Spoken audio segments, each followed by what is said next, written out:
बिस्मिल्लाहिर्रहमानिर्रहीम। अस्सलाम वालेकुम। आज हम रोजे की अहमियत पर बात करेंगे। रोजे की अहमियत तो इसी बात से वाज़ेह है कि ये इस्लाम के 5 बुनियादी अरकान में से एक रुकन है। It is one of the 5 pillars of Islam.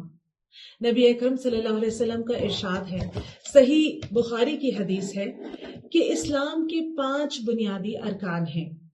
इस बात की गवाही देना कि अल्लाह के सिवा कोई माबूद नहीं और मोहम्मद सल्लल्लाहु अलैहि वसल्लम अल्लाह के बंदे और रसूल हैं। नमाज कायम करना, ज़कात अदा करना, रमज़ान के रोजे रखना और बैतुल्लाह का हज करना अगर इस्तिताअत हो।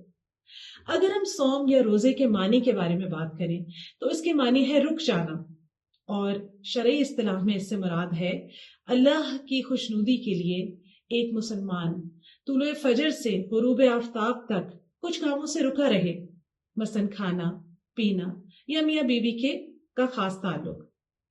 अगरचे ये चीजें हलाल हैं लेकिन रोजे की हालत में ये चीजें ममनू हैं।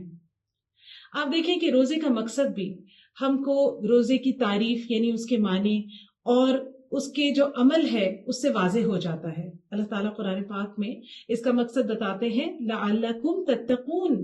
सूरतुल बकरा में इरशाद होता है कि ताकि तुम तकवा इख्तियार करो।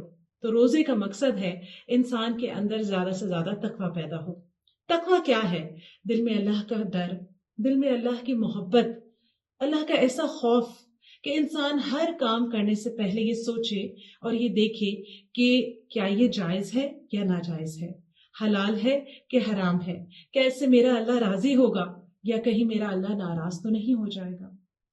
तो रोजे से ये तकवा कैसे हासिल होता है? आप देखें रमजान के महीने में जब इंसान का रोजा होता है तो चाहे वो घर की 4 दीवारी में हो, चाहे उसे कोई भी ना देख रहा हो, लेकिन ना वो खाता है, ना वो पीता है और ना ही वो अपनी किसी किस्म की जिनसी ख्वाहिश पूरी करता है। क्यों?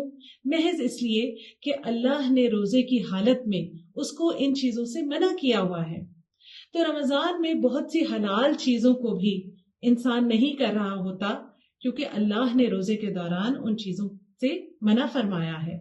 तो ये प्रैक्टिस उसके दिल पे नक्श हो जाती है और रोजे की हालत में जब इंसान हलाल से भी बच रहा होता है, इज्तिनाब कर रहा होता है, तो फिर वो सोचता है कि वो चीजें जो अल्लाह ताला ने हमेशा तक के लिए हराम कर दी हैं उनका इर्तिकाब किस तरह से जायज हो सकता है। और अगर मुझे अल्लाह की रजा मकसूद है तो मुझे अल्लाह की नाफरमानी के कामों से तो जरूर बचना है। तो ये है रोजे का एक फायदा जो अल्लाह ने हमको बताया, जो कि अल्लाह को मकसूद है। वाखिर दावाना अनिल हम्दुलिल्लाहि रब्बिल आलमीन।